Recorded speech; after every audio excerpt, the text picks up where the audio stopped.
በስመ አብ ወወልድ ወመንፈስ ቅዱስ አሐዱ አምላክ አሜን። ይህን የሚሰሙ ጆሮቻችሁ የተመሰገኑ ናቸው። ድምጸ ተዋህዶ ድምጸ ተዋህዶ የኢትዮጵያ ኦርቶዶክስ ተዋህዶ ቤተክርስቲያንን ትምህርተ ሃይማኖት፣ ሥርዓተ እምነትና ክርስቲያናዊ ትውፊትን የሚያስተምር የሬዲዮ መርሃ ግብር ነው። ድምጸ ተዋህዶ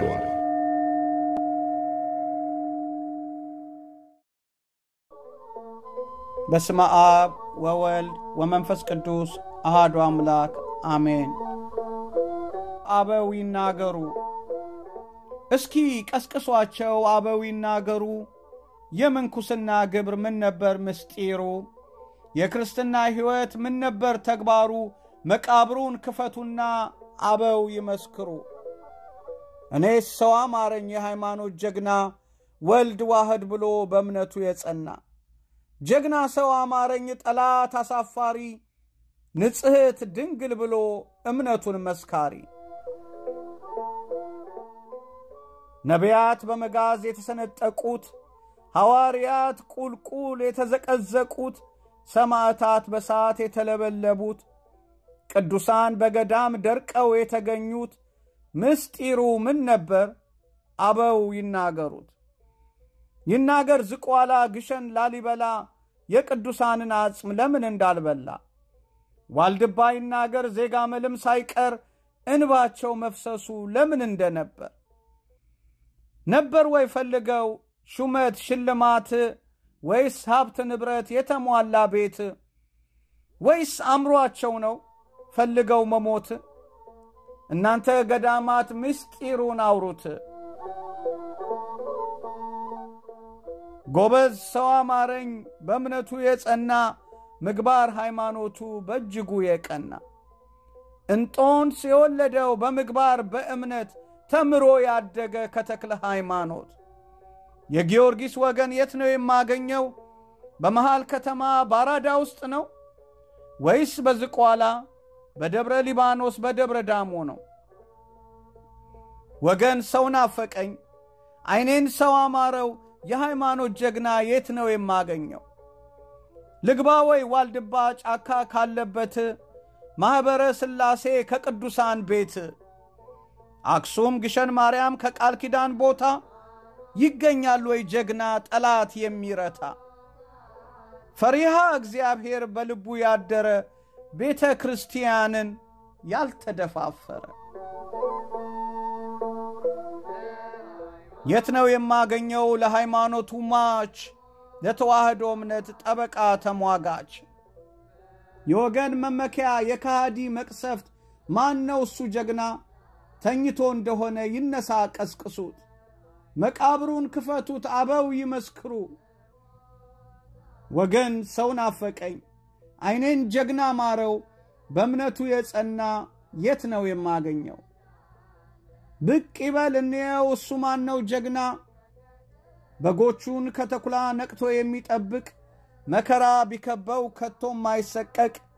የሃይማኖት ጀግና ቆራጥ ሰው ገበሬ፣ እንደዚያ እንደ ጥንቱ ይገኛል ወይ ዛሬ? የወገን የዘመድ ጥቅም ያላወረው፣ የመናፍቆች እጅ ኪሱን ያልዳበሰው፣ የዓለም አሽክላ ልቡን ያልማረከው፣ የክርስቶስ ወዳጅ እሱ ጀግና ማን ነው?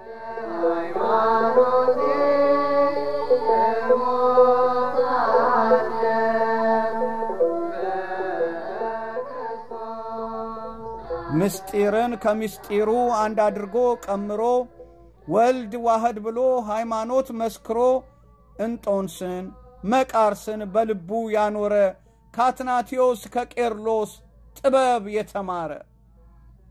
ድንግል እመቤቴ ብሎ የሚመሰክር፣ መሆኗን የሚያምን ማኅደረ እግዚአብሔር።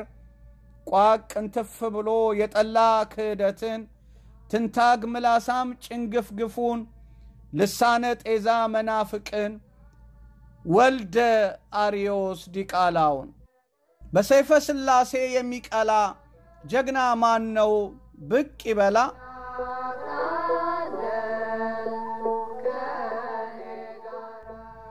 ነበር ወያን ጊዜ ለሹመት መጓጓት እስኪ ጎርጎሪዮስ ይምጣና ጠይቁት ፍቅርን የሚጠየቅ አባ ሕርያቆስ ምስጢርን ጠባቂ ወይም አባ መቃርስ የክርስቶስ ባሪያ የአጋንንት መቅሰፍት ወንጌል አስተማሪ የሃይማኖት አባት ይህንን ጉድ እንዲያይ ይምጣ ተክለ ሃይማኖት የጸሎት ገበሬ ገብረ መንፈስ ቅዱስንም ይነሳ ቀስቅሱት ይነሳ ጊዮርጊስ ይመስክር ምስጢር የሃይማኖት ፍቅር ምን እንደነበር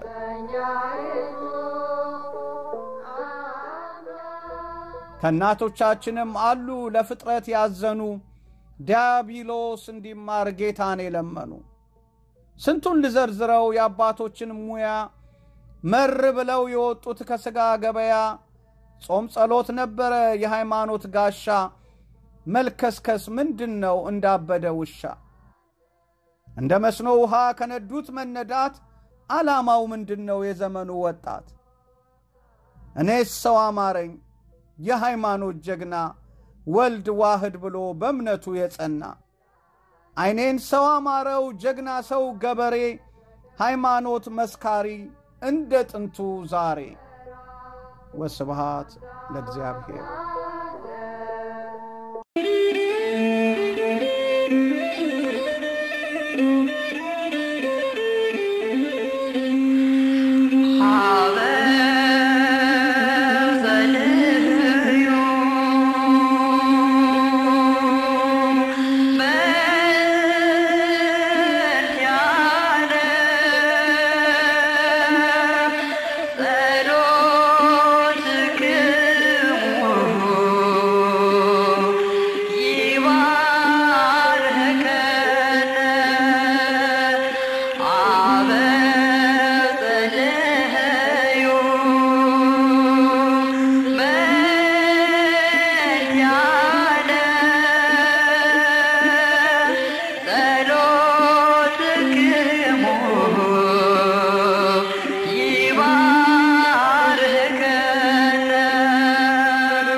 ሰላም ጤና ይስጥልን የተወደዳችሁ አድማጮቻችን ይህ በማህበረ ቅዱሳን ሚዲያ አገልግሎት ተቋም የተዘጋጀ የሚቀርብላችሁ የድምጸ ተዋሕዶ ሬዲዮ መርሃ ግብራችን ነው የዛሬ ሰኔ 22 ቀን የሬዲዮ መርሃ ግብራችን የዘወትር ተባባሪያችን ሆነው አስናቅ ወንድሙ አበው ይናገሩ በሚል ርዕስ ባቀረበልን ግጥም ጀምረናል ለወንድማችን አስናቅ ወንድሙ ቃልዮቱን ያሰማልን እንላለን እየሰማነው ያለነው ዝማሬ መደመጡን ይቀጥላል መርሃ ግብሩን በመምራትና ዝግጅቱን በማስተዋወቅ እኔ ተተናው መኩያው አብሬያችሁ ቆያለሁ በመቀጠል ሊቀ መዘምራን ይልማ ኃይሉ አበው ጸልዩ የሚለውን ዝማሬ ያቀርቡልናል ለሊቀ መዘምራን ዝማሬ መላእክትን ያሰማልን እንላለን ዝማሬው እንደተጠናቀቀ መዝሙሮቻችንና ጉዳዮቻችሁ የተሰኘው ዝግጅታችን ይደመጣል እስከ መርሃ ግብራችን ፍጻሜ ድረስ አብራችሁ እንድትቆዩ በአክብሮት እንጋብዛለን Ave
መዝሙሮቻችንና ጉዳዮቻቸው። ይህ በካሴት የተቀረጹና ያልተቀረጹ በልዩ ልዩ ገጣሚያንና ዘማሪያን ተዘጋጅተው ለአገልግሎት የዋሉ መዝሙሮችን የግጥም ይዘታቸውን የምንቃኝበት የሬዲዮ ዝግጅታችን ነው። መዝሙሮቻችንና ጉዳዮቻቸው። ሰላም ጤና ይስጥልን ውድ የድምጸ ተዋህዶ ሬዲዮ አድማጮቻችን እንደምሰናብታችሁልን። ባለፈው ሳምንት የመላከ ሰላም ታደለ ፊታ አጽናኑ ህዝቤን አጽናኑ የሚለው መዝሙር አንስተን እንዲሁም ሐዋርያዊ ተልእኮን በተመለከተም በክፍል 1 ቆይታ ማድረጋችን ይታወሳል። እንግዲህ ይህ መዝሙር በክፍል 1 ብቻ የሚያልቅ አይደለምና በክፍል 2 ደግሞ ቀሪውን የመዝሙሩን ዘማች ይዘንላችሁ ቀርበናል። እንደተለመደው የፕሮግራሙ አዘጋጅ ቀሲስ ዮሴፍ ይኩኖ አምላክ አብረውናሉ። እንግዲህ ዛሬም በክፍል 2 የሚኖረንን ቆይታ ሰፊ ትንታኔውን እየሰጡልን አብረን ቆይታ እናደርጋለን ማለት ነው። ቀሲስ እንደምን ሰነበቱ? እግዚአብሔር ይመስገን ደህና ነኝ። እንዴት አለ አንተስ? መልካም እግዚአብሔር ይመስገን። እንግዲህ በዛሬው በክፍል 2 መሰናዷችን ከባለፈው ሳምንት የቀጠለውን የመላከ ሰላም ታደለ ፊታን መዝሙር ይዘቱን ወደ አድማጮቻችን የምናደርስ ይሆናል። መዝሙሩን በተወሰነ ሰምተን እንመለስ። መልካም። ጎዳና ህዝቡን እንድትመሩ ወደ ሕይወት እንጀራ ሁሉን የምትጠሩ አይንተ እግዚአብሔር ካህናቱ ናችሁ ለሁሉ አማልዶ ዘወትር ተግታችሁ ለሁሉ አማልዶ ዘወትር ተግታችሁ አጽናኑ ሕዝቤን አጽናኑ አጽናኑ ሕዝቤን አጽናኑ በዓለም ካለው ክፋት እንዲድኑ በዓለም ካለው ክፋት እንዲድኑ። እንግዲህ መዝሙሩን ሰምተን ተመልሰናል ውድ አድማጮቻችን። ከዚህ በኋላ ደግሞ የመዝሙሩን ዘማቹን ከዘማቹም ሁለተኛውን ክፍል ወደ እናንተ በንባብ አሰማለሁ ማለት ነው። የመዝሙሩ ዘማች እንዲህ ይላል። በጽድቅ ጎዳና ህዝቡን እንድትመሩ ወደ ሕይወት እንጀራ ሁሉን የምትጠሩ አይንተ እግዚአብሔር ካህናት ሁላችሁ ለሁሉም አማልዱ ዘወትር ተግታችሁ ይላል። እንግዲህ ቀሲስ ይህም እንግዲህ ልክ ባለፈው ሳምንት እንዳየ ነው ወደ ታችም እንደሚቀጥለው ሐዋርያዊ ተልእኮን አደራን እያስገነዘበ የሚሄድ መዝሙር ነውና እስኪ ይዘቱ ምን ይመስላል የሚለውን ይገልጹልን ዘንድ ወደ እርሱ ልምጣ። መልካም። አዎ እንዳልከው እዚህ አሁን ሐዋርያዊ ተልእኮ ትኩረቱ አንዱ ከሱታፌ ምስጢራት ህዝቡ እንዳይለይ ምእመኑ ሱታፌ ምስጢር እንዲያደርግ ማሳሰብ እንደሆነ ይገልጻል ዝማሬው። ይሄ ነው ዝማሬዎቻችን ሰውን ከምስጢራት ጋር ለመገናኘት ምክንያት የሚሆኑ የሚሰብኩ የሚያስተምሩ መሆን አለባቸው ሲባል በቃ ጥሩ ምሳሌ ነው። ይሄ ምንድነው የሚላቸው? ካህናቱን መምህራኑ ምንድነው የሚላቸው? ጠባቂዎችን ምንድነው የሚላቸው? ዝማሬው ልክ ወንጌል ላይ ያለውን ልክ መጥምቀ መለኮት ቅዱስ ዮሐንስ በሕይወት ዘመኑ ሲፈጽመው እንደነበረው ማለት ነው። የእርሱን ደቀ መዛሙርት ከክርስቶስ ጋር ሲያገናኛቸው እንመለከታለን። አለም እዛ የዮሐንስ ወንጌል ምዕራፍ 1 ላይ የዓለምን ኃጢአት የሚያስወግድ የእግዚአብሔር በግ ይህ ነው፣ ይኸውላችሁ እሱን ተከተሉት ብሎ እንድሪያስንና የቅዱስ ጴጥሮስ ታላቅ ወንድም እንድሪያስንና እንዲሁ ሞክሼውን ወንጌላዊውን ሐዋርያውን ቅዱስ ዮሐንስ ከጌታችን ጋር ሲያገናኛቸው እንመለከታለን። አስሮ ራሱ ጋር አላስቀራቸውም። የካህናት ተግባር፣ የመምህራን ተግባር ምእመኑን አስሮ ራሳቸውን ጋር ማቆየት ወይም እነሱን እያደነቁ እንዲኖሩ ማድረግ አይደለም። ወደ ምስጢራት መሳተፍ፣ ወደ ክርስቶስ መቅረብ እንዲያገኙ ማትጋት ነው እና መዝሙሩም የሚጣራው ያንኑ ነው። በጽድቅ ጎዳና ህዝቡን እንድትመሩ ወደ ሕይወት እንጀራ ሁሉን የምትጠሩ ይላል። ተግባራችሁ እሱ ነውና ሰው በጽድቅ ጎዳና የሚመላለሰው በእውነት ጎዳና የሚመላለሰው ከስጋው ደሙ ሳይርቅ ነው። የሕይወት እንጀራም የተባለው እርሱ ስጋው ደሙ ነው። ይህንንም መድኃኒታችን ኢየሱስ ክርስቶስ በዮሐንስ ወንጌል በምዕራፍ 6 ላይ ከሰማይ የወረደ የሕይወት እንጀራ እኔ ነኝ ብሎ ተናግሯል። እንዳውም አንጻራዊ ነገሮችን ሲያነሳ ነበረ። በቀደመው ዘመን በእስራኤል ታሪክ በስፋት እንደሚታወቀው በቅዱስ ሚካኤል ተራዳይነት፣ በሊቀ ነቢያት በሙሴ መሪነትና በእግዚአብሔር ቸርነት ከዛ የግብፅ አስከፊ ኑሮ ወጥተው ወደ ምድረ ርስት በሚያደርጉት ጉዞ ሰፊ ጊዜ ሰፊ ዘመናት ወደ 40 ዓመት የሚደርስ ጊዜ አሳልፈዋል። ያን ጊዜ የሰነቁት የቋጠሩት ምግብ አልነበረም። በሶ አላበሰበሱም፣ ቆሎ አልቆሉም፣ ወዘተረፈ። ይመገቡትን የነበረውን ምግብ ያወርድላቸው የነበረ ያ ሩሩ ደገኛ መልአክ ቅዱስ ሚካኤል ነው ከሰማይ መናን ያወርድላቸው የነበረ። ያ መና ግን በልተው ተርበውታል። ያ መና የክርስቶስ ስጋ የክርስቶስ ደም ምሳሌ እንጂ አማናዊ መብል አልነበረም። ያንን መና እየበሉ ይራቡ እንደነበረ፣ እየጠጡ ይጠሙ እንደነበረ እናስተውላለን። ያንን ይጠራዋል መድኃኒታችን። ያንን ኩነት ያስታውሳል። አባቶቻችሁ በምድረ በዳ መና በልተው ሞቱ፣ እኔ የምሰጠው እንጀራ እንደሱ አይደለም ብሎ ያ ተምሳሌት እንደነበረ፣ አማናዊው ግን ከሰማይ የወረደ እግዚአብሔር ቃል ከቅድስት ድንግል ማርያም ከመቤታችን የነሳው ሥጋ አማናዊ የሕይወት መብል የሕይወት እንጀራ መሆኑን ገልጦ ሲናገር እንመለከታለን። ሥጋዬ እውነተኛ መብል ደሜም እውነተኛ መጠጥ ነው። ከዚህ የሚበላ ለዘላለም ከቶ አይራብም፣ ከዚህም የሚጠጣ ለዘላለም ከቶ አይጠማም።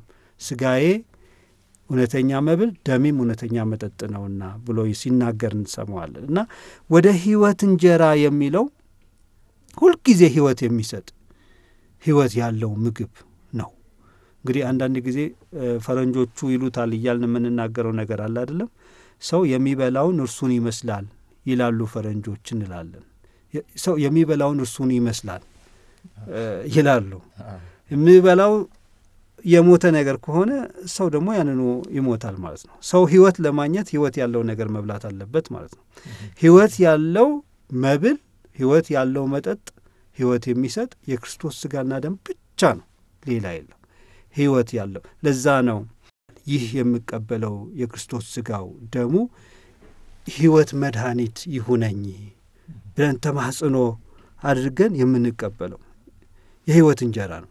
ከዛ የሚበላ ማንም አይራብም ብለዋል። ስለዚህ ይሄንን እንዲመገቡ ሕዝቡ የመምህራኑ የተላኪዎቹ ጥሪ ያስፈልጋል። ያንን ነው ሶሎሞንም በመጽሐፉ መጽሐፈ ሰሎሞን በተለይ መጽሐፈ ምሳሌ የምንለው በዛ ላይ ጥበብ ወልድ ቤቷን ቤተ ክርስቲያንን ሰራች በሚልበት አንቀጹ ላይ ቤቷን ወልድ ኢየሱስ ክርስቶስ ከሰራች በኋላ ምን አደረገ ይላል። ኢየሱስ ክርስቶስ ባሮቿን ልካ በከተማይቱ ከፍተኛ ስፍራ ላይ ተጣራች የሚል ቃል እናነባለን። ወደ እሱ እንሂድና እስኪ የተወሰነውን ነገር ከዛ እናነብ። እዚህ መጽሐፈ ምሳሌ ምዕራፍ 9 ላይ እንዲህ ተጽፎ እናነባለን። ጥበብ ቤቷን ሰራች፣ ሰባቱንም ምሰሶዎቿን አቆመች ይላል። አሁን ጥበብ የተባለ ሌላ ሳይሆን ወልድ ነው። የጥበብ ሀገሯ ወዴት ነው? የጥበብ ቦቷ የት ነው እያለ ይጠይቅና ጥበብ ማናት ብሎ ይጠይቅና ከዛ ጥበብስ መድኃኒታችን ኢየሱስ ክርስቶስ ነው ብሎ መልስ ይሰጣል። መንፈስ ቅዱስ ያናግረዋል። እና ጥበብ ክርስቶስ ቤቷን ቤተ ክርስቲያንን ሰራች። ቤተ ክርስቲያን የተሰራች በሌላ ምድራዊ መሐንዲስ አይደለም። ቤተ ክርስቲያን በወርቀ ደሙ በክርስቶስ ነው የተሰራች። በገዛ ደሙ የዋጃትን የመሰረታትን ብሎ ሐዋርያው ቅዱስ ጳውሎስ መናገሩ ምስክርነት መስጠቱ በዛ የተነሳ ነው። እና ቤቷን ቤተ ክርስቲያንን ሰራች ይላል። ስትሰራስ ምን አቆመች? እንደምሰሶ ሰባቱ ምሰሶዎቿን አቆመች። ሰባቱ ምሰሶዎቿን አቆመች የሚለው ሰባቱ ስርዓታተ ቤተ ክርስቲያን ወይም ሚስጥራተ ቤተ ክርስቲያን ብለን በትምህርት የምንረዳቸው በስርዓት የምንፈጽማቸው ናቸው። ሚስጥረ ጥምቀት፣ ሚስጥረ ሜሮን፣ ሚስጥረ ቁርባን፣ ሚስጥረ ንስሐ፣ ሚስጥረ ክህነት፣ ሚስጥረ ተክሊል እና ሚስጥረ ቀንዲል ተብለው ይጠራሉ። እኒህ የቤተ ክርስቲያን ስርዓታት ሚስጥራት ሁሉ የተሰሩ መሰረታቸው ክርስቶስ ነው። የጥምቀት መሰረቷ ክርስቶስ ነው። ጥምቀትን በትምህርት በትእዛዝ በተግባር መስርቶታል ክርስቶስ። ሁሉን ተክሊልም ወይም ጋብቻ በክርስቶስ በእግዚአብሔር ፈቃድ ነው የተሰራው። ሰው ብቻውን ይሆን ዘንድ መልካም አይደለምና የምትመቸውን ረዳት እንፍጠርለት ብሎ አለ እግዚአብሔር ይላል ሊቀ ነቢያት ሙሴ። ሁሉ በእግዚአብሔር ፈቃድ እግዚአብሔር ያጣመረውን ሰው አይለየውም እስኪለው ድረስ ማለት ነው። እስኪለው ድረስ እና ይህ ሁሉ ጥበብ የሰራቻቸው 7ቱ ስርዓታት ወይም ሚስጥራት መሰረታቸው ክርስቶስ ነው። መሰረት ለቤተ ክርስቲያን ሌላ የላትም ከክርስቶስ በቀር። ስለዚህ ምሰሶቿን አቆመች፣ 7ቱ ምሰሶቿን። ከዛስ ምን አደረገች? ፍሪዷን አረደች፣ የወይን ጠጇን ደባለቀች፣ ማዕዷን አዘጋጀች፣ ባሪያዎቿን ልካ ይላል። አሁን ከዚህ ከመዝሙሩ ጋር የፈለግኩት ነጥብ ባሪያዎቿን፣ አገልጋዮቿን፣ ሐዋርያቶቿን፣ ነቢያቶቿን፣ ካህናቶቿን በአጠቃላይ አገልጋዮቿን ልካ በከተማይቱ ከፍተኛ ስፍራ ላይ ጠራች። ምን ብላ? አላዋቂ የሆነ ወደዚህ ፈቀቅ ይበል፣ ወደዚህ ይምጣ፣ ወደዚህ ይቅረብ። አእምሮ የጎደላቸውንም እንዲህ አለች፣ ኑ እንጀራዬን ብሉ፣ የደባለኩትንም የወይን ጠጅ ጠጡ። አላዋቂነትን ትታችሁ በሕይወት ኑሩ፣ በማስተዋልም መንገድ ሂዱ። ፌዘኛን የሚገስጽ ለራሱ ስድብን ይቀበላል፣ ኃጥእንም የሚዘልፍ ነውርን ያገኛል እያለ ይናገራል። ወደ ኋላ እንመለስና እስከ ቁጥር 6 ያለውን ስንመለከት ምን ያክል መጻሕፍትን እንደመረመሩ ይህንን መዝሙር በሚያዘጋጁበት ጊዜ በእውነት እና በጽድቅ ጎዳና ሕዝቡን የምትመሩ እንግዲህ ማትጋት ነው ብለናል። አንዱ ሐዋርያዊ ተልእኮ የማሰማራትና የመጠበቅ እና የማትጋትና የማጽናት አይደለም። ባለፈው ሳምንት ይህም በስፋት ስላነሳ ነው አንመለስበትም። አደራው እንደዛ ነው እና በጽድቅ ጎዳና ሕዝቡን እንድትመሩ ወደ ሕይወት እንጀራ ሁሉን የምትጠሩ ለገሌ ታትሉ፣ ሕፃናት አትሉ፣ ወጣት አትሉ፣ ሴት አትሉ፣ ወንድ አትሉ፣ ሽማግሌ አትሉ፣ ሁሉን ያለምንም ጾታ ልዩነት ሁሉን ወደ ቅዱስ ማዕድ የምትጠሩ አእይንተ እግዚአብሔር ካህናት ሁላችሁ። የቤተ ክርስቲያን ደግሞ ይትባሃሏ አይደንቅም? ቤተ ክርስቲያን አሁን ካህናትን የምትጠራበት አእይንተ እግዚአብሔር ብላ ምን ማለት? የእግዚአብሔር አይኖች፣ እግዚአብሔር ሕዝቡን የሚመለከትባቸው አይኖቹ ናቸው። እግዚአብሔር ሕዝቡን የሚናገርባቸው አንደበቱ ናቸው። እግዚአብሔር ሕዝቡን የሚሰማባቸው ጆሮዎቹ ናቸው። ወደ ካህናት መቅረብ ወደ እግዚአብሔር መቅረብ ነው። ልብ አድርግ እንግዲህ እዛ ዲያቆን ምንድን ነው ትንቢተ ማን ነው የሐዋርያት ሥራ ምዕራፍ 3 የሐዋርያት ሥራ ምዕራፍ 3 ላይ ቅዱስ ጴጥሮስና ቅዱስ ዮሐንስ በ9 ሰዓት ወደ ቤተ መቅደስ ለጸሎት በሚገቡበት ሰዓት ያገኙት ከእናቱ ማኅፀን ሲወጣ ጀምሮ አንካሳ የነበረ ሰው ነበረ። መራመድ አይችልም፣ መቆም አይችልም፣ ምን አይችልም እና በሰው ጫንቃ ነው እንቅስቃሴ ሁሉ ተመስርቶ የምናየው እና ያንን ሰው ሊቀ ሐዋርያት ቅዱስ ጴጥሮስና ቅዱስ ዮሐንስ ምን ብለውታል? ወደ እኛ ተመልከት ብለውታል። ወደ እኛ ተመልከት ብቻ አይደለም፣ እጃቸውን ዘርግተውለታል። ልክ እጃቸውን የዘረጉለትን እጃቸውን የጨበጠ ሰዓት ቁጭምጭሚቱ ጸናችለት ይላል ቅዱስ ሉቃስ። መጽናት ብቻ አይደለም መዝለል ቻለ ይላል። ከዚህ በፊት አድርጎት የማያውቅ መዝለል ብቻ አይደለም መራመድ፣ መሮጥ፣ መቅደም ቻለ እና ወደ መቅደስ እየገባ እግዚአብሔርን አመሰገነ ይላል። ለዛ ሁሉ ጽናት፣ ለዛ ሁሉ መቻል፣ ለዛ ሁሉ ብርታት ምክንያት የሆኑት ሐዋርያት ናቸው። የሐዋርያትን እጅ መንካት ጌታችንን እግዚአብሔርን መንካት ነው። አካል እግዚአብሔር ናቸው። የእግዚአብሔር አካላት ናቸው። የእግዚአብሔር አካላት ብለን ስንጠራ ደግሞ ከአካላቱ አንዱ አይን እና አይኖች ናቸው፣ አይን ናቸው። ስለዚህ ቤተ ክርስቲያን ካህናትን አእይንተ እግዚአብሔር ብላ መጥራቷ በምክንያት ነው። ስለዚህ ይሄንኑ ይጠቀማሉ። የቤተ ክርስቲያንን ይትባሃሏን ቤተ ክርስቲያን ካህናትን የምትጠራበትን ቋንቋ ራሱ ያለምዳሉ። አእይንተ እግዚአብሔር ለምን ተባሉ ካህናት ብለው ሰዎች መዝሙሩን የሚሰሙ ሰዎች ራሱ ቢጠይቁ ብዙ ትምህርት ያገኙበታል፣ ይረዱበታል። እና እንዲህ የተባላችሁ እናንተ ካህናት ሁላችሁ ለሁሉም አማልዱ ዘወትር ተግታችሁ ይላል። ይህንን የሚለው የሐዋርያትና የካህናት ተግባር አንዱ እሱ ስለሆነ ነው። ከሐዋርያት መካከል አንዱ ቅዱስ ጳውሎስ ስለ ነፍሳችሁ መዳን እኒህ ሁሉ ተግተው ይጸልያሉ ብሎ ተናግሯል።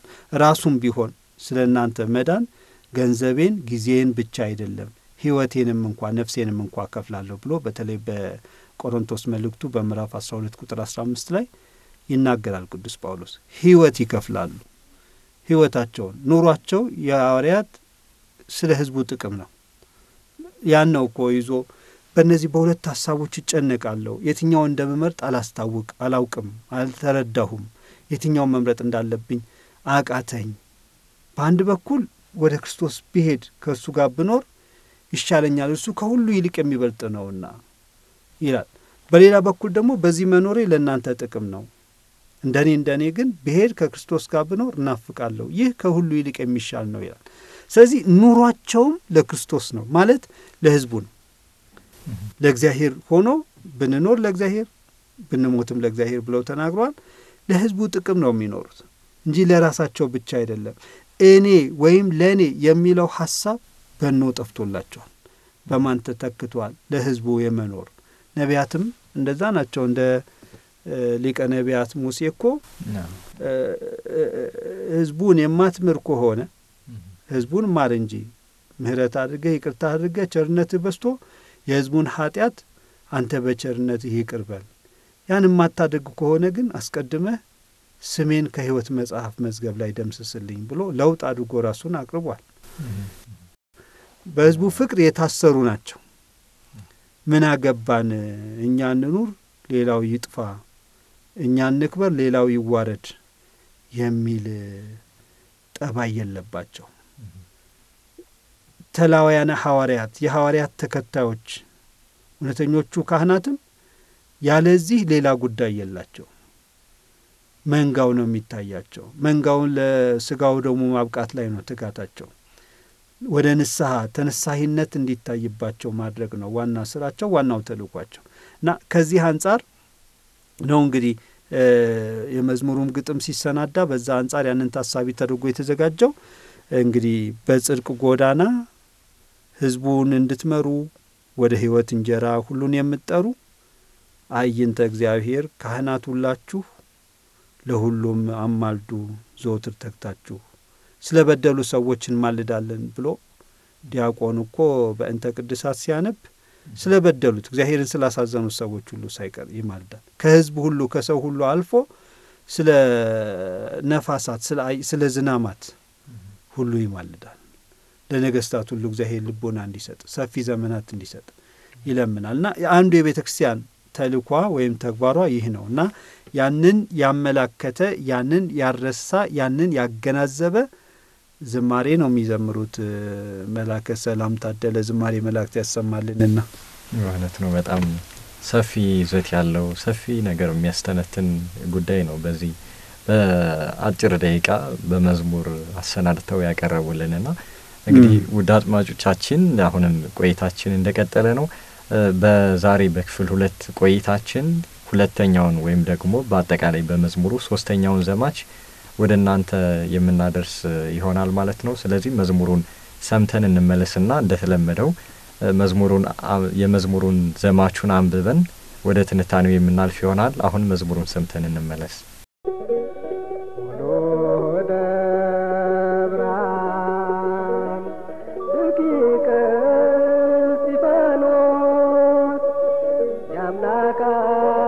አገልጋዮች በስጋና በነፍስ የንግባን አደራ ወንድሞች ዲያቆናት እንታችሁ አጽናኑ ሕዝቡን በሃይማኖት እንታችሁ አጽናኑ ሕዝቡን በሃይማኖት አጽናኑ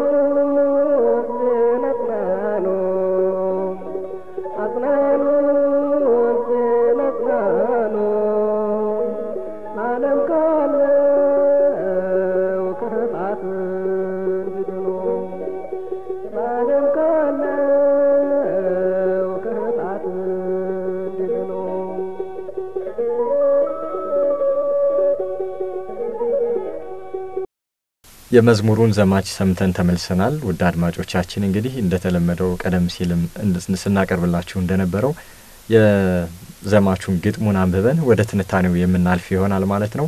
እንዲህ ይላል እንግዲህ የመዝሙሩ ዘማች ውሉደ ብርሃን ደቂቀ እስጢፋኖስ የአምላክ አገልጋዮች በስጋ በነፍስ የነገ ባላደራ ወንድሞች ዲያቆናት ጸንታችሁ አጽናኑ ህዝቡን በሃይማኖት ይላል። እንግዲህ ቀደም ሲል ካህናትን አይተናል። አሁን ደግሞ ወደ ዲያቆናት ዝቅ ብሎ ወደ ዲያቆናት አንቀጽ መጥቶ መዝሙሩ አደራውን እያጸና እየሄደ ነውና በጣም የሚገርም መዝሙር ነው። እንግዲህ መላከ ሰላም ታደለ ፊታ ያቀርቡልን። እስኪ ወደ ትንታኔው እንለፍ። ቀሲስ እንግዲህ ምን ይለናል ይሄኛው መዝሙር? አዎ እውነት ነው። ጥሩ ማስተዋል ነው። ዲያቆን አንተም እንደምታየው እንግዲህ በቤተ ክርስቲያን ውስጥ ያለ ጥቅም የሚጋደል የለም። እንኳን ዲያቆኑ ይቅርና አጻይ ሆሆቱ እንኳን ቤተ መቅደስን ደጃፍ ሁሉ የሚያጸዳው እንኳን ሁሉ በሌላ የማይተካ የራሱ የሆነ ድርሻ አለው። የዲያቆኑም አገልግሎት አስፈላጊ ነው። ዲያቆኑ ከሌለ እኮ ቄሱ ተንስኡ አይልም። ህዝቡን ለጸሎት የሚያተጋ ዲያቆን ነው። ህዝቡን ለቄሱም ሆነ ለኤጲስቆጶስም ሆነ በአጠቃላይ ለስርዓተ ቤተ ክርስቲያን ታዛዥ እንዲሆን ቀናኢ እንዲሆን የማሳሰብ የማትጋት ኃላፊነት የሚወርቀው በዲያቆናት ላይ ነው። እርግጥ ነው አሁን ከምስጢራተ ቤተ ክርስቲያን አንጻር የዲያቆናት ተግባር እና ኃላፊነት ካህኑን መራዳት ነው ወይም ጳጳሱን መራዳት ነው። በስልጣን የሚፈጽመው ተግባር የለውም እስኪቀስስ ድረስ ባለው ጊዜ። ያ ማለት ግን አያስተምርም ማለት አይደለም። ያ ማለት ግን አይተጋም ማለት አይደለም። ያ ግን በቤተ ክርስቲያን አገልግሎት ምንም ተሳትፎ የለውም ማለት አይደለም። በጣም ከፍተኛ የሆነ ተሳትፎ አለው። እንዴ ሊቀ ዲያቆናት ቅዱስ እስጢፋኖስ እኮ ዲያቆን እኮ ነው። ከነ ፊልጶስ ጋር ከነ አብሮኮሮስ ጋር በአጠቃላይ ወደ 7 የሚደርሱ አገልጋዮችን መርጠው ለሐዋርያት አቀረቡ። ሐዋርያት በአንብሮተ እድ ድቁናን ሾሟቸው ይላል። ከነሱ ውስጥ እኮ ነው ያንን የቤተ ክርስቲያን ማህቶት ያንን የቤተ ክርስቲያን ብርሃን ያንን ወርቃማ ሰው በዛ ዘመን ቤተ ክርስቲያን ያገኘችው የተወለደላት ቅዱስ እስጢፋኖስ የሚባለው ማለት ነው። እንግዲህ የእሱን ሕይወት ለመረዳት ገድሉን ከማንበብ በተጨማሪ በተለይ የሐዋርያት ሥራን ምዕራፍ 7 እንዴት ያለ ሰባኪ እንደነበረ ምን እንዳነሳ እዛ ቦታ ላይ አይሁድ ክርስቶስን ለመጣላት ምንም ምክንያት እንደሌላቸው ያ ሁሉ የክፋት ነገራቸውን በዝርዝር ገልጦ የተናገረባቸው በመንፈስ ቅዱስ ጸጋ ኃይል ልቦናው ተቃብሎ የሚናገረው ቃል በውስጣቸው ያለውን ርኩስ መንፈስ እስኪል ድረስ እስኪያቃጥል ድረስ እና በክፋት መንፈስ ተነስተው እሱን እስኪደበድቡ ድረስ ደርሰው እንኳ ለእነርሱ ሲማልድ ሲለምን ፈጣሪውን መድኃኒቱን ኢየሱስ ክርስቶስን በተግባር ሲመስለው የምንመለከተው ሰው ዲያቆን ነው እስጢፋኖስ ይባላል። እንግዲህ ሊቀ ዲያቆናት ቅዱስ እስጢፋኖስ ለዲያቆናት ፈላሚ ነው። ለዲያቆናት በተለይ ለሐዲስ ኪዳን ዲያቆናት ፈላሚ ነው። ከእርሱ በፊት ዲያቆናትን እንመለከታለን። ለምሳሌ ክብራቸውን ያልተረዱ ኃላፊነታቸውን የዘነጉ ለነውር ተላልፎ የሰጡ እንደ አፍኒንና ፊንሐስ የመሰሉ የቤተ መቅደስ አገልጋዮች አባታቸውን ሊቀ ካህናት ሐናንም ለማሳዘን እርሱንም ለሞት አንገቱ ተሰብሮ ነው እንግዲህ የሞተው። መጽሐፉን መመልከት ነው። መጽሐፈ ሳሙኤል ቀዳማዊ ላይ እንዲህ ያሉ ምናምንቴ ሰዎችም ነበሩ በቤተ መቅደስ ክፉዎች በጎች እንዳሉ ሁሉ። ቅዱስ እስጢፋኖስ ግን በጣም ወርቃማ የቤተ ክርስቲያን ልጅ ነው። በጣም ብዙ ነገር ያስረዳ ነው። የሐዋርያት ሥራ ምዕራፍ 7 ሙሉ ማንበብ ይቻላል። ሐዋርያ ነው። ከሐዋርያት ቁጥር ገብቶ ባይቆጠር ከ12ቱ ሐዋርያት አንዱ ባይሆንም ግን ሐዋርያት ከፈጸሙት ገድል ያልተናነሰ ገድል የፈጸመ ነው። እድሜው ትንሽ ቢሆንም እና የእሱ ሥራ የእሱ ተግባር የእሱ የአስተዳዳሪነት ሥራው የእርሱ ንቃት የእርሱ በመንፈስ ቅዱስ ጸጋ በርትቶ መጋደል ቤተ ክርስቲያንን እንዴት እንደ ጠቀማት እናያለን። ያ ሁሉ ክርስቲያን እኮ የሚሰበሰብ በእርሱ ሙሴነት ነው፣ በእርሱ ሰብሳቢነት ነው። ማህበረ እስጢፋኖስ የምንለውን ማለት ነው። ወደ 8000 ክርስቲያኖች እንግዲህ 3000 ክርስቲያኖች በዕለተ በዓለ 50 ጰራቅሊጦስ ተገኝተዋል። ከዛ በፊት ደግሞ ወደ 5000 ከዛ በኋላ የተገኙ ደግሞ አሉ። በእነዛ ሁሉ ሐዋርያት ከሾሟቸው ውስጥ ነው እና እኒህ ያሉ ዲያቆናት በቤተ ክርስቲያን አገልግሎት ውስጥ የማይተካ ፍጹም ሱታፌ የሚያደርጉ መሆናቸው የታወቀ ነው። እነሱን የዘነጋ እነርሱንም እንኳን ዲያቆኑ ምእመኑ ራሱ በቤተ ክርስቲያን ውስጥ ትልቅ ድርሻ አለው። አንዳንድ ክፉ ሰዎች እናንተ ምን አገባችሁ ሙዳየ ምጽዋት ውስጥ ገንዘቡን ሰጥታችሁ ከመሄድ ውጪ በቤተ ክርስቲያን አገልግሎት ውስጥ ምን ይመለከታችኋል ብለው ደፍረው የሚናገሩ አሉ። ክፉ ናቸው። እግዚአብሔር አንደበታቸውን ያርም ልቡና ይስጣቸው እንላለን። ምእመን የሌላት ቤተ ክርስቲያን ምንም ቤተ ክርስቲያን ትባላለች? ለማን ነው የሚቀደሰው? ለማን ነው ስጋው ደግሞ የሚፈተደው? ለማን ነው መንግስተ ሰማያትስ የተዘጋጀው? በትልቁ እና ክርስቶስ በደሙ ያቀረባቸውን ከሰይጣን መንጋጋ ያላቀቃቸውን ምእመናንን መገፍተር አይገባም። ማቅረብ ማትጋት ያስፈልጋል። ልክ እንደ ቅዱስ እስጢፋኖስ ተግቶ ለሕዝቡ ሁሉ እንኳን ለቤተ ክርስቲያን አገልጋዮች የሆኑ ቀና ሰዎችን ይቅርና ቅዱሳንን ለሚጠሉ፣ ቅዱሳንን ለሚያሳድዱ፣ ቅዱሳንን ለሚገሉ እንኳ የሐዋርያት ስራቸው መጸለይ ነው። በእስጢፋኖስ ሕይወት ውስጥ በዛ በታታሪው በትጉሁ በቅዱስ እስጢፋኖስ ሕይወት ውስጥ የምናየው ሀዳጌ በቀል ሆኖ በፍጹም ፍቅር ተሞልቶ አባት ሆይ ጌታ ሆይ ጌታ ሆይ የሚያደርጉትን አያውቁምና ይቅር በላቸዋል። እንግዲህ ሰማያት ተከፍተውለት በዘባነ ኪሩብ የእግዚአብሔር ልጅ ከቅድስት ድንግል ማርያም የተወለደው ብሩክ እግዚአብሔር ወልድ ኢየሱስ ክርስቶስ በአባቱ ክብር ተቀምጦ አይቶታል። መንፈስ ቅዱስንም አይቷል። አብ ወልድ መንፈስ ቅዱስን ለማየት የበቃ ቅዱስ እስጢፋኖስ ለምኖላቸዋል። ለሚገሉት ለሚደበድቡት ሰዎች ይቅር በላቸው ብለው። ስለዚህ የቤተ ክርስቲያን አገልጋዮች ኃላፊነት ለሕዝቡ መማለድ፣ ለሕዝቡ ይቅርታ ማሰጠት መሆኑን ከዚህ እንረዳለን እና በቅዱስ እስጢፋኖስ እግር የተተኩ ዲያቆናት ምን ተግባር ምን ኃላፊነት ሊፈጽሙ እንደሚገባቸው ነው የሚናገረው ዝማሬው። ውሉደ ብርሃን ደቂቀ እስጢፋኖስ፣ የእስጢፋኖስ ልጆች የብርሃን ልጆች ይላል ዝማሬው። የአምላክ አገልጋዮች በስጋ በነፍስ በስጋችሁ በነፍሳችሁ እግዚአብሔርን የምታገለግሉ የነገ ባላደራ እንግዲህ ነገ ወደ ቅስናው የምትሄዱ ወደ ምንኩስናው የምትሄዱ ባላደራ ያንን ዱላ የምትቀበሉ 4 በ4 ሩጫ የሚሮጥ የመጀመሪያው 100 ሜትር ከሮጠ በኋላ የሚቀበለው አለ። ያ ነው ዘአወፈየኒ አወፈይኩከ የሚል ከእርሱ የተቀበልኩትን ለአንተ ሰጠሁህ ነው። ያንን በውርስ ሂደት ቅብብል በትውፊት ለመቀባበል ዲያቆናት አስፈላጊ ናቸው ማለት ነው። ይሄን ነው የሚነግረን ዝማሬው ማለት ነው። በእውነት ዝማሬ መላእክት ያሰማልን። አሜን አሜን። በጣም ረጅም መዝሙር እንደመሆኑ መጠን እንግዲህ ቀሲስ የዛሬውንም ፕሮግራም በክፍል 2 እዚህ እንቋጭና ይህንን መዝሙር በክፍል 3 የምንመለስበት ይሆናል ማለት ነው። መልካም እንግዲህ ውድ አድማጮቻችን በተከታታይ 2 ክፍላት ይዘንላችሁ የቀረብነው የመላከ ሰላም ታደለ ፊታን መዝሙር አጽናኑ ሕዝቤን አጽናኑ የሚለው መዝሙር ነበረ። ቀጣይ ሳምንትም ክፍል 3ን ይዘንላችሁ የምንቀርብ ይሆናል። እስከ ሳምንት ቸርን ሰንብት። መዝሙሮቻችንና ጉዳዮቻቸው ይህ በካሴት የተቀረጹና ያልተቀረጹ በልዩ ልዩ ገጣሚያንና ዘማሪያን ተዘጋጅተው ለአገልግሎት የዋሉ መዝሙሮችን የግጥም ይዘታቸውን የምንቃኝበት የሬዲዮ ዝግጅታችን ነው።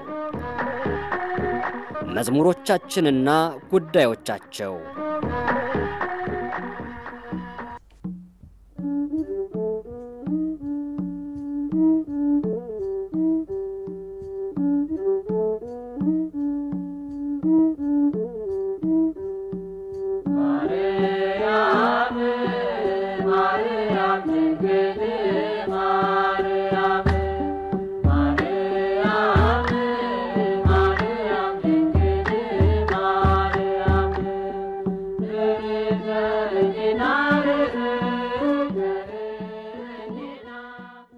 የተወደዳችሁ አድማጮቻችን እየተከታተላችሁት የምትገኙት የሰኔ 22 ቀን የሬዲዮ መርሃ ግብራችንን ነው።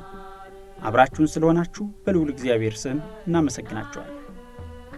እየሰማነው ያለነው የማህበረ ቅዱሳን ዝማሬ ይቀጥልና እርሱ እንዳበቃ በመምህራችን መላከ ሰላም ታዬ አብርሃም የሚቀርበውን ትምህርት እንሰማለን።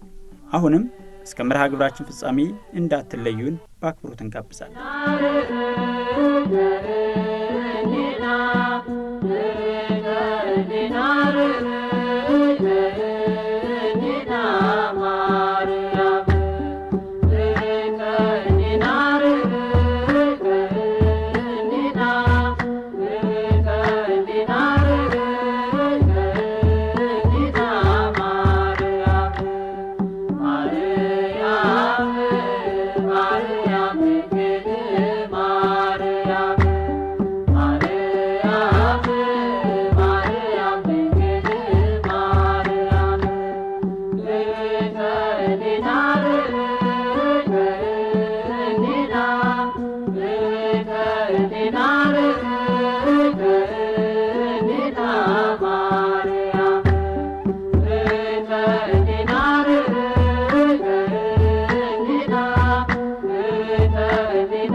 ባለፈው እንደተነጋገርነው የእሷ ተአምር ቀላል ነው።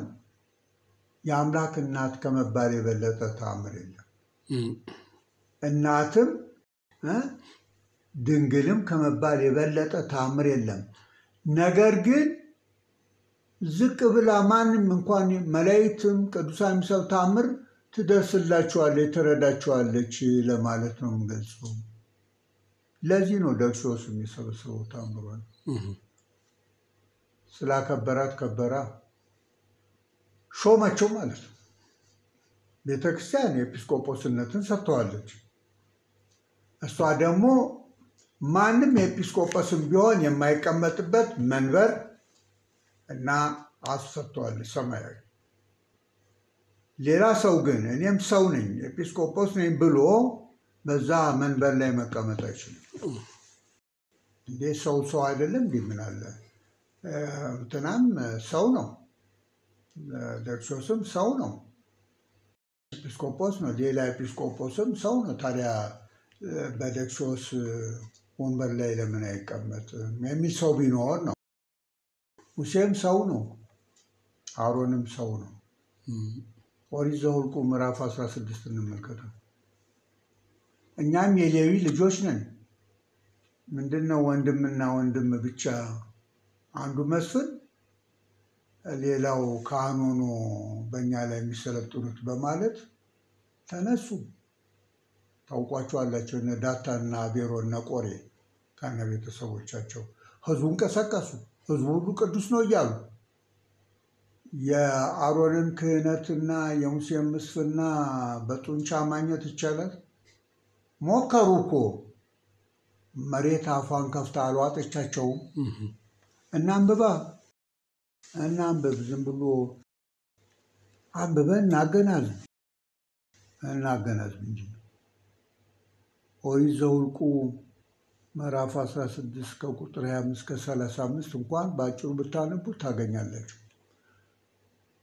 የይሁዳ መልእክት አለች፣ አንድ መልእክት እዛ ላይ አንዷ ብትመለከቷ ቁጥሯን በቆሬ መቃወም ጠፉ ብሎ ለወደፊትም የሚቃወሙ የሚክዱ እንደ ቆሬ የሚጠፉ መሆናቸው ይናገራል። የነዛ እንኳን በስጋ ነው፣ የነዚህ ደግሞ በመንፈስ መጥፋት አለ። የሚያውኳችሁ ይቆረጡ ይላል እኮ በገላትያ መልእክቱ ቅዱስ ጳውሎስ። ይህ ዝም ብሎ መቃወም ጥሩ አይደለም። እንግዲህ ይሄንን እስካሁን ድረስ የደከምነው እየተጠራጠሩ የሚያጠራጥሩ፣ እየተቃወሙ የምዕመናንን ልቡና የሚያሸብሩ ስላሉ ትክክለኛውን መልስ በመስጠት ከሚቃወሙት ጋር ለመለፋለፍ ሳይሆን ስራ ላጣን የአጋንንትን ትምህርት እየሰሙ የግብዞችን ትምህርት እየሰሙ ሃይማኖትን ይክዳሉ ብሎናል ቅዱስ ጳውሎስ። ሃይማኖታችን እንዳንክድ የአጋንንትን ትምህርት እንዳንሰማ በግብዞች ትምህርት እንዳንታለል የሚሰጥ ትምህርት ነው። ለክርስቲያን ለሚያምነው ነው። እኛ እንናገር፣ እኛ እንቃወም፣ እኛ እናስት፣ እናንተ ዝም በሉ። ማን ነው የምታታልሉት? የራሳቸውን ሃይማኖት አይሰብኩም እንዴ? ለምንድን ነው እንደዚህ የሚናገሩት የሚሉ አሉ። ሌላው ሲለፈልፍ በሃይማኖታችን ላይ አይከራከር፣ መልስ የሚሰጡት ላይ አይኑን ያፈጣል። እዚህ አንተ ምራና መንፈስ ቅዱስ መሆኑ ይቅርና በወንጌል ሳይሆን የምንመራው ማንም በተነሳ ወሬ እንመራ። እኛ እልቅ ንስሐ ብትገቡ ይሻላል። የምታደርጉ ንስሐ ገቡ። የኢትዮጵያ ኦርቶዶክስ ተዋሕዶ ቤተክርስቲያን ማንም መቀለጃ አይደለችም። በውስጥም ያለ ነው በውጭም ያለ ነው። አንቀልድ። እግዚአብሔር እኮ መቅጣት ይችልበታል። ያከብራል፣ ያዋርዳል። እግዚአብሔር ያከብራል፣ ያዋርዳል። ያው ሐና ነብይት የሳሙኤል እናት የጸለየችውን ጸሎት መጽሐፈ ሳሙኤል ቀዳማዊ ምዕራፍ 2 ተመልከቱ፣ አንብቡ፣ ከዛ ተማሩ። አሁን እንግዲህ ደክሲዎስ እንግዲህ ሾመችው ስንል በአንድ በኩል ታማልዳለች ትላላችሁ እንዴ? መሾም ትችላለች ወይ የሚል ጥያቄ ጠይቀ። አዎ ትችላለች። የሾሚው የንጉሱ የኢየሱስ ክርስቶስ እናት ናት። መሾም ትችላለች። ልጆች አሏት፣ መንፈሳዊ ልጆች ትሾማቸዋለች። እነሱ ዳዊት ይመስክራ መዝሙር 44 ላይ ወትሰይምዮሙ መላእክተ ለኩሉ ምድር ይላል። በምድር ሁሉ አለቆች፣ ገዦች፣ መንፈሳውያን ገዦች ማለት አድርገሽ ትሾሚያቸዋለሽ አላት ንግስቲቱን። ያችን ንግስት ወደ ላይ ስንመለከት ዳዊት ወለቴ ይላታል፣ ልጄ ይላታል። ኢየሱስ ክርስቶስ እኮ በማቴዎስ ወንጌል ምዕራፍ 1 ላይ የአብርሃም ልጅ ይለዋል። ማቴዎስ ሲጽፍ የዳዊት ልጅ ይለዋል ኢየሱስ ክርስቶስን። ከድንግል በመወለዱን የዳዊት ልጅ የተባለው በመለኮቱማ የአብ ልጅ አይደለም። በሰውነቱን የድንግል ልጅ የሚባለው ማርያም ልጅ በድንግል በኩል ነው የዳዊት ልጅ የሚባለው፣ ወልደ ዳዊት የሚባለው። እሷን እኮ ወለተ ዳዊት ይላታል፣ የዳዊት ልጅ ይላታል። እሷን እኮ ነው ንግስት ያላት፣ ልጇን ነው ንጉስ ያለው። ይህቺ ንግስት ትሾማለች፣ ልጆቿን ትሾማለች። በአባቶችሽ ፈንታ ልጆች ተወለዱልሽ ተብሎ ተጽፏል። አባቶቿ ነቢያት ናቸው። እነ ዳዊት ሁሉ ሳይቀሩ ስለሷ ትንቢት ተናግረዋል፣ ምሳሌ መስለዋል። አበይት ነቢያት፣ ደቂቀ ነቢያት። ልጆቿ መጧ፣ ሐዋርያት፣ ሰብዓ አርድእት፣ ሊቃውንት መጡ። እነ ቅዱስ ዮሐንስ አፈወርቅ፣ እነ ቅዱስ ደክሲዎስ ኤጲስቆጶስ ዘሀገረ ጥልጥልያ፣ በሀገራችን እንደ ቅዱስ ያሬድ ማህሌታዊ፣ እና አባ ጊዮርጊስ ዘጋስጫ፣ እና አባ ጽጌ ድንግል፣ እና አባ ገብረ ማርያም፣ ኧረ ስንቱ አስነሳላታ እግዚአብሔር። ዛሬም ልጆች አሏት፣ ይመሰክራሉ።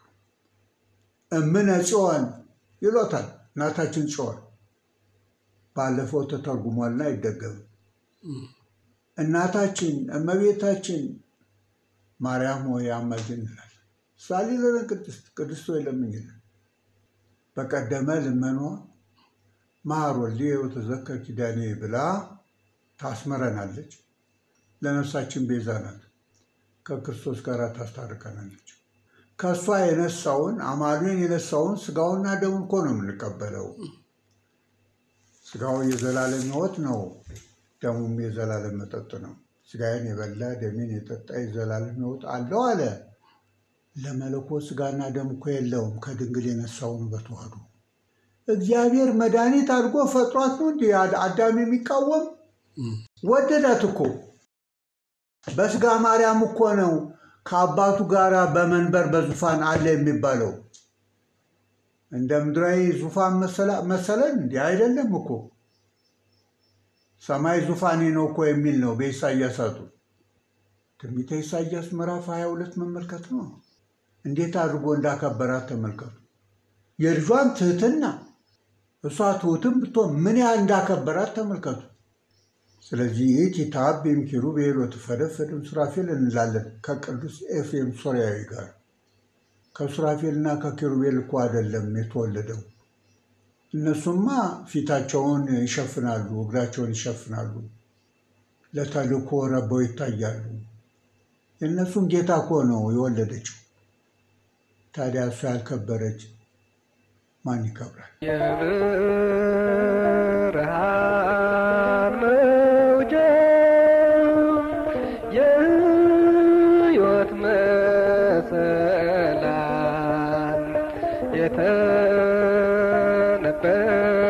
የተነበየለት ነቢዩ ሕዝቅኤል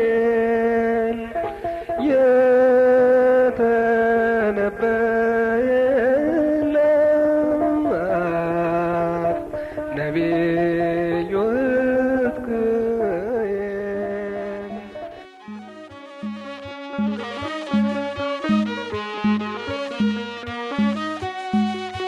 ጸጋን የተመላሽ ሕይወትን መጋቢ የኃጥአን ልብ ምሕረትን አቅራቢ የፍጥረታት ሁሉ ሞገስ መታመኛ ትምክህታችን ድንግል ነይልን ወደኛ።